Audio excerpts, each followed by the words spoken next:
പ്രിയപ്പെട്ടവരെ, ഇന്ന് രാഷ്ട്രം 78ാം സ്വാതന്ത്ര്യദിനം ആഘോഷിക്കുകയാണ്. സ്വാതന്ത്ര്യദിനത്തിൽ ചില ചിന്തകൾ നിങ്ങളുമായിട്ടൊന്ന് പങ്കുവയ്ക്കാൻ വേണ്ടിയാണ് ഈ യൂട്യൂബ് വീഡിയോ ഞാൻ ചെയ്യുന്നത്. സ്വാതന്ത്ര്യത്തിൻ്റെ അർത്ഥം പൂർണ്ണ അർത്ഥത്തിൽ അത് ഡിസിപ്ലിനോടുകൂടി അല്ലെങ്കിൽ അതൊരു നിയന്ത്രിതമായി ഉപയോഗിക്കുമ്പോൾ മാത്രമേ സ്വാതന്ത്ര്യത്തിനൊക്കെ അർത്ഥമുള്ളൂ. വർഗ, വർണ്ണ, മത വ്യത്യാസങ്ങളൊന്നും കൂടാതെ എല്ലാ പൗരന്മാർക്കും സ്വതന്ത്രമായിട്ട് ജീവിക്കാനുള്ള ഒരു ഇന്ത്യയാണ് ഞാൻ സ്വപ്നം കാണുന്നത്. പലപ്പോഴും ഒരാൾക്ക് വേണ്ടി മാത്രമുള്ളതല്ല, എല്ലാ ജാതി മത ഇന്ത്യ ഒരു ബഹുസ്വര രാഷ്ട്രമെന്ന് പറയാം. പലപ്പോഴും ഇത്രയും ഒരു ഒരു മതത്തിൻ്റെ പേരിലും അല്ലെങ്കിൽ ലാംഗ്വേജിൻ്റെ പേരിലും ആഹാര വൈവിധ്യത്തിൻ്റെ പേരിലും മറ്റ് പല വൈവിധ്യങ്ങളുടെ പേരിൽ നമ്മുടെ ഓരോ സംസ്ഥാനവും വളരെയധികം വ്യത്യസ്തമാണ്. ഇതിനെ യുണൈറ്റ് ചെയ്ത് കൊണ്ടുപോകുന്ന ശക്തി എന്ന് പറയുന്നത് നമുക്ക് വേറൊരു രാജ്യത്തും കാണാത്ത രീതിയിൽ എന്താണ് ഇതിനെ യുണൈറ്റ് ചെയ്യുന്നത് വെച്ചാൽ നമ്മുടെ കോൺസ്റ്റിറ്റ്യൂഷനും ഭരണഘടനയും ഒക്കെ തന്നെയാണ്. അതിനെ ഒരൊറ്റ ചരടിൽ കോർത്തതുപോലെ മുന്നോട്ട് കൊണ്ടുപോകുന്നു. പലപ്പോഴും ഒരു രാഷ്ട്രമായിട്ട് നമുക്ക് തോന്നുന്നില്ല. അപ്പോൾ കേരളത്തിലെ ഒരു കൾച്ചറില്ല തമിഴ്നാട്ടിലോട്ട് ചെയ്യുന്നത്, തമിഴ്നാട്ടിലെ കൾച്ചറില്ല നമ്മൾ നോർത്ത് ഇന്ത്യയിലോട്ട് ചെയ്യുന്നത്. വൈവിധ്യങ്ങളുടെ ഒരു വലിയ കലവറയാണ്. ഇതിനെ ഒരൊറ്റ സ്ട്രിങ്ങിൽ കൊണ്ടുപോകാത്തതുകൊണ്ട് ലോകത്തിലെ പലർക്കും അതിശയമാണ് ഇന്ത്യ ഇങ്ങനെ ഒരുമിച്ച് പോകുന്നത്. പലപ്പോഴും പല രാജ്യങ്ങളെന്ന് പറയുമ്പോൾ ആ രാജ്യത്തിന് പ്രത്യേകമായ നീതമായ ഒരു ഫുഡ് ഉണ്ടാവും, നീതമായ ഒരു മതം ഉണ്ടാവും, നീതമായ മറ്റ് പല കാര്യങ്ങളും കാണും. അപ്പോൾ അതുകൊണ്ടാണ് അതൊരു രാഷ്ട്രമാകുന്നത്. പക്ഷേ ഇന്ത്യ ഒരു ബഹുസ്വര രാഷ്ട്രം, പല കാര്യങ്ങളിൽ ഉള്ള ഒരു ചരടിൽ കോർത്തിണങ്ങി കൊണ്ടുപോകും. വിൻസ്റ്റൺ ചർച്ചിലൊക്കെ ഇത് വളരെ അതിശയകരമായിട്ട് പറയുന്നത് ഇന്ത്യ ഒരു രാഷ്ട്രമായിട്ടൊന്നും നമുക്ക് സങ്കല്പിക്കാൻ പോലും ഒക്കുന്ന വിൻസ്റ്റൺ ചർച്ചിൽ പഴയ ബ്രിട്ടീഷ് പ്രൈം മിനിസ്റ്റർ പോലും പറഞ്ഞിട്ടുണ്ട്. പലപ്പോഴും ഒരു ബഹുസ്വരത, അത് ബഹുസ്വരതയുടെ ഒരു ഒറ്റ സംഗീതത്തിൽ അത് പൊയ്ക്കൊണ്ടിരിക്കുന്നു. അപ്പോൾ അതിനെ പലപ്പോഴും അതിനെ വർഗത്തിൻ്റെ പേരിലോ വർണ്ണത്തിൻ്റെ പേരിലോ ജാതിയുടെ പേരിലോ ആഹാരത്തിൻ്റെ പേരിലോ അല്ലെങ്കിൽ എന്തിൻ്റെ പേരിലായിക്കോട്ടെ, ലാംഗ്വേജിൻ്റെ പേരിലോ ഒന്നും ഡിവൈഡ് ചെയ്യാൻ പാടില്ല. ഒരൊറ്റ സ്ട്രിങ്ങിൽ പോകുമ്പോഴാണ് സ്വാതന്ത്ര്യം നമുക്ക് ലഭിച്ച സ്വാതന്ത്ര്യം. നമുക്ക് അറിയാം, വർഷങ്ങൾക്ക് മുമ്പ് ഇത് ആദ്യം പോർട്ടുഗീസുകാരാണ് ഇന്ത്യയിലേക്ക് കടന്നു വന്നത്. അതിനുശേഷം ഡച്ച് അധീനത വന്നു. അതിനുശേഷം പലരും കൈമാറി ബ്രിട്ടീഷുകാരുടെ കയ്യിൽ 1757 അത് ബ്രിട്ടീഷ് ഈസ്റ്റ് ഇന്ത്യ കമ്പനിയുടെ കയ്യിലൊക്കെ പൂർണ്ണാധികാരത്തോടെ എത്തുന്നു. അതിനുശേഷം ആ ബ്രിട്ടീഷുകാരുടെ കയ്യിൽ നിന്നൊരു സ്വാതന്ത്ര്യമാണ്. പലപ്പോഴും ബ്രിട്ടീഷുകാർ അതിനെ യുണൈറ്റ് ചെയ്തെന്നും പറയാറുണ്ട്. കാര്യം എന്ന് വെച്ചാൽ ഇത് പല രീതികളിൽ നിന്നൊരു ഇതായിരുന്നു. അപ്പോൾ ഒരൊറ്റ ഇന്ത്യ എന്ന് പറയുന്നൊരു കൺസെപ്റ്റ് വളരെ പാടായിരുന്നു. അപ്പോൾ അതിനെ ബ്രിട്ടീഷുകാർ ഒന്നിപ്പിച്ചു എന്നും പറയാറുണ്ട്. കാര്യം അങ്ങനെ ചരിത്രം പഠിക്കുമ്പോൾ പറയാറുണ്ട്. കാര്യം ഇവരുടെ എല്ലാം കോളനിവൽക്കരണത്തിൻ്റെ ഫലമായിട്ട് മറ്റ് നാട്ടുരാജ്യക്കന്മാരെയൊക്കെ ഒതുക്കി ഇവരെ ഒരൊറ്റ ഭരണത്തിന് കീഴിൽ കൊണ്ടുവന്നുകൊണ്ടാണ് രാഷ്ട്രീയ കൈമാറ്റം സുഗമമായത്. ജവഹർലാൽ നെഹ്റുവിനൊക്കെ ടേക്ക് ഓവർ ചെയ്യാൻ കഴിഞ്ഞെന്നും പറയാറുണ്ട്. അല്ലെങ്കിൽ ഇങ്ങനെ ബ്രിട്ടീഷുകാർ ഇതിനെ യുണൈറ്റ് ചെയ്തില്ല, അല്ലെങ്കിൽ ഇതിനെ പിന്നീട് യുണൈറ്റ് ചെയ്യാൻ ബുദ്ധിമുട്ടാണെന്നൊക്കെ ഒരു തിയറി പറയുന്നുണ്ട്. പലപ്പോഴും എന്ത് തന്നെയായിരുന്നാലും ബ്രിട്ടീഷുകാരെ ഇതിനെ യുണൈറ്റ് ചെയ്തോ ഇല്ലയോ അതൊന്നും ഞാനിവിടെ ഒരു ചർച്ചാ വിഷയമാക്കുന്നില്ല. എന്നാലും നമുക്കൊരു സ്വാതന്ത്ര്യം, ആ ഒരു ബ്രിട്ടീഷ് എംപയറിൽ നിന്നുള്ള ഒരു സ്വാതന്ത്ര്യം നമുക്ക് ലഭിച്ചു. നമുക്ക് സ്വന്തമായ ഒരു ഭരണഘടന, സ്വന്തമായ കാര്യങ്ങൾ ചെയ്യാനും തീരുമാനിക്കാനും സ്വന്തമായ നിയമം തീരുമാനിക്കാനും ആരുടെ അധീശതത്തിലില്ലാതെ ഒരു നിയമസംഹിതകളൊക്കെ നമുക്ക് ഫോം ചെയ്തു. പക്ഷേ ഈ അടുത്ത കാലത്തുണ്ടാകുന്ന പല കാര്യങ്ങളും നമുക്ക് നമ്മളെ വളരെ ചിന്തിപ്പിക്കുന്നതാണ്. രാഷ്ട്രത്തിൻ്റെ പേരിൽ അല്ലെങ്കിൽ ചെറിയ മതങ്ങളുടെ പേരിൽ ഒക്കെ നമ്മളെ വിഘടിപ്പിച്ച് നിർത്തുവാനായിട്ട് ശ്രമിക്കുന്ന ഒരുപാട് ശക്തികൾ ഇറങ്ങുന്നുണ്ട്. അത് രാഷ്ട്രീയ ശക്തികളായാലും മറ്റ് ശക്തികളായാലും ഇറങ്ങുന്നുണ്ട്. ഒരു ബഹുസ്വര രാഷ്ട്രത്തിൽ അതിൻ്റെ ട്യൂണ് അല്ലെങ്കിൽ അതിൻ്റെ ശക്തികളെ ക്ഷയിപ്പിക്കുന്ന രീതിയിൽ ഒരു മനുഷ്യനും പെരുമാറാൻ പാടില്ല എന്നുള്ളതാണ് സ്വാതന്ത്ര്യത്തിൽ എൻ്റെ ഒരു പ്രധാന ചിന്ത. കാരണം അത് പലരും അതിനെ ആ രീതിയിൽ ചിന്തിച്ച് ഒരു വോട്ട് ബാങ്കിൻ്റെ നിലയിലൊക്കെ ചിന്തിച്ചിട്ട് ആ രീതിയിലൊക്കെ ആക്കി എടുക്കുന്നുണ്ട്. പക്ഷേ അത് അങ്ങനെ ചിന്തിച്ചു തുടങ്ങിക്കഴിഞ്ഞാൽ ഈ രാഷ്ട്രം അങ്ങോട്ടും ഇങ്ങോട്ടും ചിന്തിച്ചേറി പോകും. പക്ഷേ അതിനകത്ത് പാവപ്പെട്ടവരെന്നോ പണക്കാരെന്നോ അല്ലെങ്കിൽ ഇന്ന മതത്തിൽ വിശ്വസിക്കുന്നവരെന്നോ അല്ലെങ്കിൽ മൈനോറിറ്റിയെന്നോ മെജോറിറ്റിയെന്നോ ഒന്നും വിശ്വസിക്കാതെ എല്ലാവർക്കും ഒരുമിച്ച് ഒരൊറ്റ സ്ട്രിങ്ങായിട്ട് പോകാനുള്ള ഒരു കോൺസ്റ്റിറ്റ്യൂഷനൊക്കെയാണ് നമ്മൾ വിഭാവന ചെയ്തിരിക്കുന്നത്. നമുക്ക് ആ വിഭാവനയിൽ നിന്നുകൊണ്ട് നമ്മൾ ചിന്തിക്കുകയും ആ രീതിയിൽ നമ്മളെല്ലാവരും ഒരൊറ്റ ഏകോദര സഹോദരങ്ങളെ പോലെ വർദ്ധിക്കുകയും ചെയ്യുമ്പോഴാണ് സ്വാതന്ത്ര്യം പൂർണ്ണമാകും. സ്വാതന്ത്ര്യത്തിൻ്റെ അമിതമായ ഉപയോഗമൊക്കെ തന്നെ പലപ്പോഴും പാളിപ്പോകും. നമ്മളൊരു വ്യക്തിയുടെ ജീവിതം തന്നെയാണെങ്കിലും സ്വാതന്ത്ര്യത്തിൻ്റെ അമിതമായ ഉപയോഗം പാടില്ല. എപ്പോഴും ഒരു മിഡിൽ ലെവലിലുള്ള സ്വാതന്ത്ര്യത്തിനെ മാത്രം നമ്മൾ ഉപയോഗിക്കുമ്പോഴാണ് ഒരു വ്യക്തിയുടെ ജീവിതത്തിൽ വളർച്ച ഉണ്ടാകുന്നത്. പല കാര്യങ്ങളും ചെയ്യാൻ സ്വാതന്ത്ര്യം ഉണ്ടെങ്കിൽ അതെല്ലാം എക്സ്ട്രീമായിട്ട് ചെയ്യുകയാണെന്നുണ്ടെങ്കിൽ അത് ജീവിതത്തെ തന്നെ നശിപ്പിക്കുന്നതായിട്ട് കാണാം. പലപ്പോഴും ഒരു മിഡിൽ പാത്ത് എന്ന് പറയുന്നത് ജീവിതത്തിൽ ആ ഒരു പാത്താണ് നമുക്ക് എപ്പോഴും സ്വീകരിക്കാനുള്ളത്.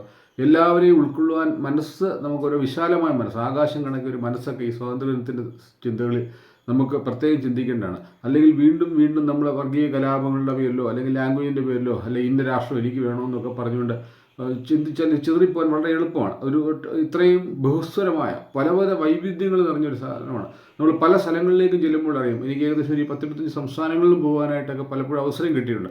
പോകുമ്പോൾ ഇത്രമാത്രം വ്യത്യാസം, നമ്മളൊരു കേരളത്തിൽ നിൽക്കുന്ന ആളെക്കാളിൽ എത്രയോ വ്യത്യാസമാണ് മഹാരാഷ്ട്രക്കാരൻ്റെ അല്ലെങ്കിൽ ഗുജറാത്തിയുടെ സംസ്കാരം.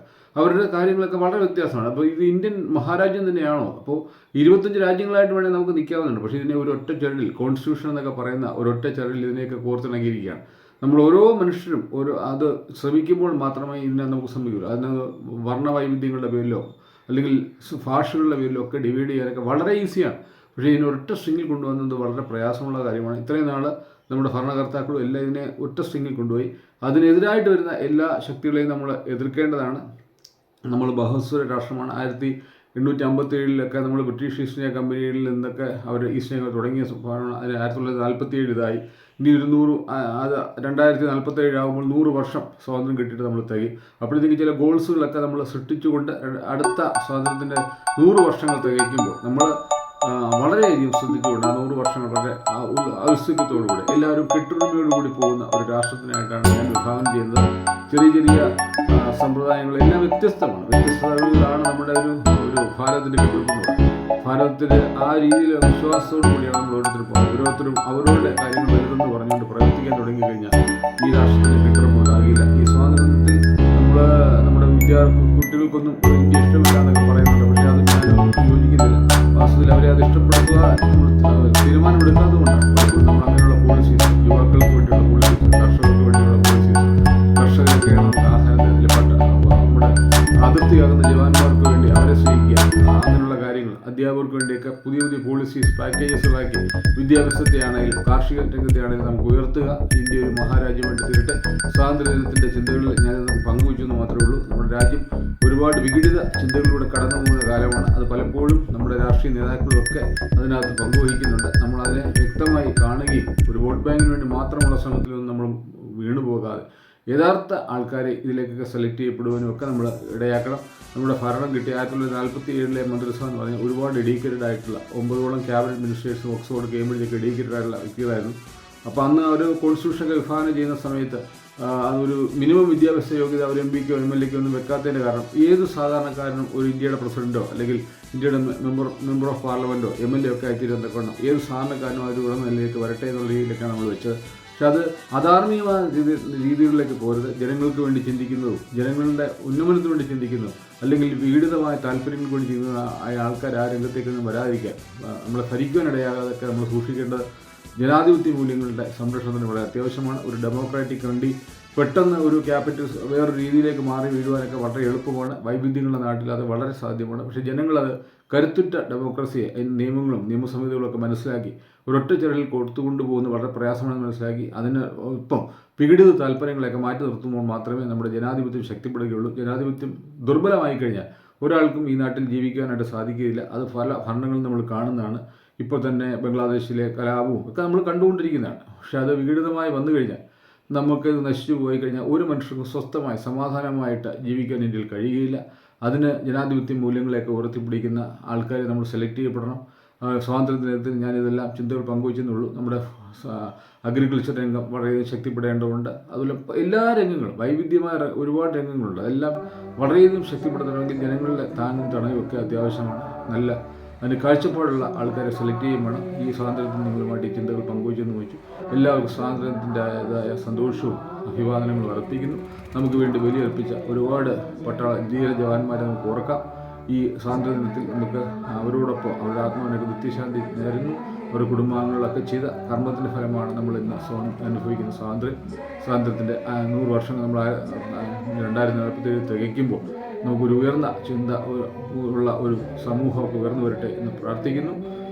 മറ്റൊരു വീഡിയോ മറ്റൊരു കാണാം. നന്ദി, നമസ്കാരം.